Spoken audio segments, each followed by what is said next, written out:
E aí, Bigode? GV, eu gosto desse time. Eu acho que a presença do Di Plácido hoje, ela vai servir para a gente ter um parâmetro do que ele pode entregar a esse time do Luiz Castro, esse time do Botafogo. Eu não tenho muitas informações sobre ele, não vi muitos jogos do Di Plácido, mas pelas imagens, por todo o estudo, a gente vê que é um lateral com bastante força física, é um lateral que costuma chegar bem no ataque, defende bem também. Então eu quero ver como é que ele vai se comportar. Por quê? Porque hoje eu acho que a lateral direita do Botafogo é um grande problema. Porque o Rafael não vem bem, tem problemas de lesão constantemente. Aí jogou o JP Galvão, que é um garoto que nem foi relacionado hoje. Então eu acho que o Di Plácido, a expectativa do torcedor do Botafogo é que ele seja o lateral direito titular desse time. Mas tudo isso é claro, a gente está falando aqui antes de vê-lo jogar com a camisa do Botafogo, que vai acontecer hoje. Eu gostei muito do lado esquerdo a presença do Luiz Henrique. O Luiz Henrique já vinha jogando bem, ele já vinha encontrando um pouco mais de facilidade para jogar. Ele não foi muito bem no ano passado. Sim. Ficou afastado por algum período, um certo período. Mas esse ano parece que ele está com a cabeça melhor. Acho que o extracampo está melhor. Ele vem entrando bem. E eu acho que hoje vai ser um teste muito importante para ele também. Porque se ele for bem hoje, eu acho que ele ganha essa vaga do Vitor Sá, que não pôde jogar por conta de uma questão física. Mas eu acho que o Luiz Henrique, ele tem um pouco mais do drible do que o Vitor Sá, por exemplo. É um cara que, no meu ponto de vista, se assemelha um pouco mais ao Jefinho do que comparado ao Vitor Sá, que para mim tem uma importância tática muito maior. Então, acho que hoje eu espero ver um time do Botafogo um pouco mais solto. Não um time engessado, como a gente viu, principalmente nesse jogo contra o Sergipe. Acho que o Botafogo tem que ter um pouco mais de criatividade. Outro ponto importante é a presença do Carlos Eduardo, que prefere ser chamado de Eduardo agora, não vai ser titular, começa no banco, depois de 5 meses, como o Dorileu disse. Ano passado, para mim, era o equilíbrio desse meio-campo do Botafogo. E eu acho que a presença dele hoje, pelo menos no banco, é muito importante. Vamos ver se ele tem condição de atuar pelo menos 10, 20 minutos. Acho que vai ser muito importante esse jogador para a sequência da temporada. Ô, Thiago, eu ia te fazer essa pergunta sobre o Eduardo, né? Ex-Carlos Eduardo, aquele que estava no mundo árabe, sim, que muito clube teve interessado. Acho que até o Flamengo teve interesse, sim, nele na, sim, altura. O que ele muda nesse time do Botafogo? Estou falando nesse time recente, que perde para a Portuguesa, que classifica com o Sergipe, mas jogando mal, que no estadual, que perde para o Sub-20 do Flamengo. O Eduardo é um dos principais jogadores do Botafogo do último ano, né?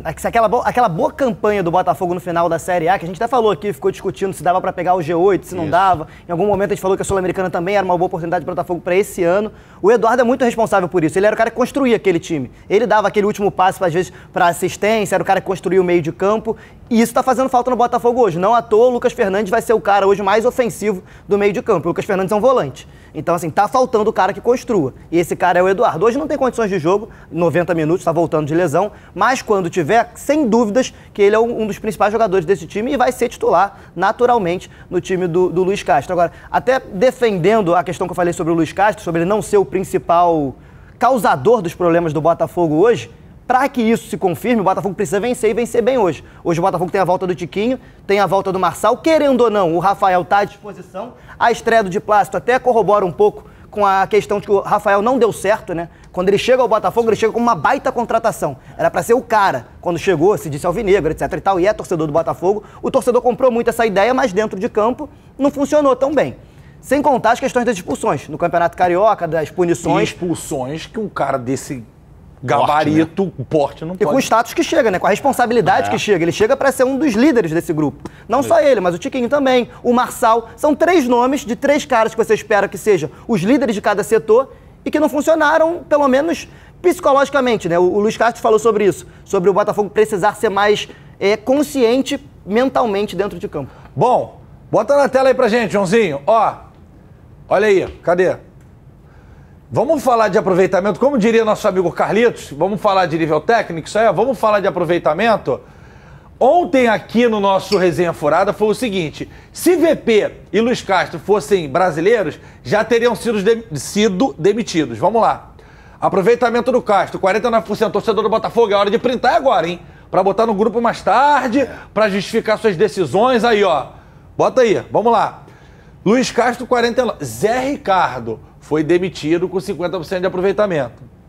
Anderson Moreira caiu com 73% de aproveitamento, o que é um absurdo. Sim. Com acesso. Conseguiu a vaga, absurdo pra mim. Mas é beleza, veio o SAF, tem dono, é beleza. Chamusca caiu com 50% de aproveitamento. E aí, o nosso querido Alberto Valentim, que Deus é justo, mas a calça dele também, foi demitido com 42%. O que foi, cara? Cara, tu viu que essa semana passada teve um gol que saiu exatamente daquele lance do Alberto Valentim? Que toda saída de bola do Alberto Valentim tem 8 jogadores que fazem a linha do meio de campo. Tu lembra disso? Não. Todo jogo do Alberto Valentim, todo jogo, eu acho. Não sei se eu posso falar isso, mas eu acho que o Alberto Valentim tomou um gol assim lá no Egito e trouxe a jogada pro Brasil. Todo jogo depois que ele voltou do Egito, ele começa o jogo, saída de bola do time do Alberto Valentim, são 8 jogadores na linha de meio de campo, 4 de um lado, 4 do outro, um dá a saída e o outro defende. É o único jogador que recebe. E o time toca a bola e corre todo mundo pro ataque. E lançamento. Todo jogo. Aí esses dias eu tava no Twitter e teve um gol, eu não sei qual foi o time agora, assim, eu vi o gol saindo. A gente vai recuperar um dia. Que foi exatamente assim, já vê? 8 jogadores na linha do meio de campo, o cara tocou pra trás, o time saiu tabelando, brum, entrou com o gol, entrou com bola e tudo. E foi exatamente a jogada do Valentim. Estão olhando ele. O Valentim é um gênio, pô. É um gênio. Incompreendido, de verdade. Ô, Amêndola, o único treinador que perde aproveitamento pro Castro foi o Alberto Valentim. E aí corrobora o que a produção trouxe ontem, né? Se fosse brasileiro, talvez não tivesse essa sobrevida que vem tendo. Que eu não sei se vai ter hoje caso o Botafogo não vença. Eu acho que... Você gosta do trabalho dele? Eu gosto. Eu gosto. Mesmo o Botafogo nessa fase ruim? Eu acho que a gente já conseguiu ver o Botafogo com uma cara do Luiz Castro. Mas não desgasta igual relacionamento? GV, eu acho que desgasta, mas assim como o relacionamento, você tem como consertar. Ah, é? Eu acho que tem como consertar. Clóvis. No meu ponto de vista, cara, é óbvio que a gente tem que também frisar. O Anderson Moreira jogou a Série B. O Zé Ricardo, inclusive quando o Zé Ricardo saiu do Botafogo, ele foi... Os torcedores lá no aeroporto cercaram ele, aquela cena horrorosa. Uma cena feia, horrorosa. O Luiz Castro pegou Série A contra adversários muito melhores, num processo de início de SAF. Era um pouco diferente. O time do Botafogo não era aquele time. Quando no meio do ano chegam os reforços, o time do Botafogo engrena, muda. E aí esse período, para mim, foi o melhor período do Luiz Castro à frente do Botafogo. Se a gente pegar o recorte desse ano, não tem Jefinho, que era o cara que desequilibrava. É um time que perdeu algumas peças e não teve outras peças de reposição. A gente tem que levar isso em consideração também. Mas, de qualquer maneira, é um aproveitamento muito baixo. Até porque a gente tem que levar em consideração que esse ano o recorte é de Campeonato Carioca. E o Campeonato Carioca não tem o mesmo nível do Campeonato Brasileiro. Então, são alguns fatores que a gente precisa, antes de opinar, ter isso em mente. Mas eu acredito que o Luiz Castro, ele ainda vai render esse time do Botafogo. Ele vai fazer o time render. E eu acho que, para isso acontecer, ele precisa, primeiro, de novos jogadores. A diretoria precisa contratar e eu acho que também ele precisa fazer uma autocrítica, porque do jeito que as coisas estão, não estão funcionando. Então ele precisa encontrar alternativas. Torcedor rubro-negro tá aqui na expectativa querendo saber o Uribe vem, o Uribe não vem, vai encaixar o Uribe, a mulher dele, a esposa deixou vir, não deixou. A gente vai trazer tudinho pra vocês já. Antes, só vou botar uma arte aqui na tela pra mostrar o quanto o Botafogo patinou na Copa do Brasil ao longo dos tempos aí, ó. Em 2001 caiu pro Remo na segunda fase. Cara, olha isso. Agora é hora do torcedor anti-Botafogo printar. Vou sair da frente, vai. Printa pra sacanear o colega botafoguense. Ô, Bessa, vou mandar no seu WhatsApp, hein? 2004 caiu pro Gama. Em 2005 caiu pro Paulista, também na segunda fase. Em 2006 pro Ipatinga. 2007 Figueirense. 2009 Americano, irmão. E não é o Americano do Caixa d'Água, não. Na segunda fase. 2010 Santa Cruz. 2015 Figueirense na terceira fase. Aí essa aqui foi doída. 2018 caiu pra Aparecidense na primeira fase, irmão. Foi terrível. O Botafogo, gigante Botafogo. 2019 caiu pro Juventude na terceira fase. Em 2020 caiu pro Cuiabá nas oitavas, mas o Cuiabá é muito menor que o Botafogo. Em 2021 caiu pro ABC também na segunda fase, nem chegou a mata-mata. E em 2022 caiu pro América Mineiro, que é muito menor, nas oitavas. Inclusive o Carlos Alberto, que hoje está no Botafogo, jogou muita bola naquela altura. E assim, isso aqui é um recorte de verdade agora. Parabéns para nossa produção que fez essa recapitulação aqui, porque isso mostra muito, cara. Ô, Thiago, isso aqui, pro torcedor botafoguense acostumado com o Botafogo glorioso, isso aqui dói, cara.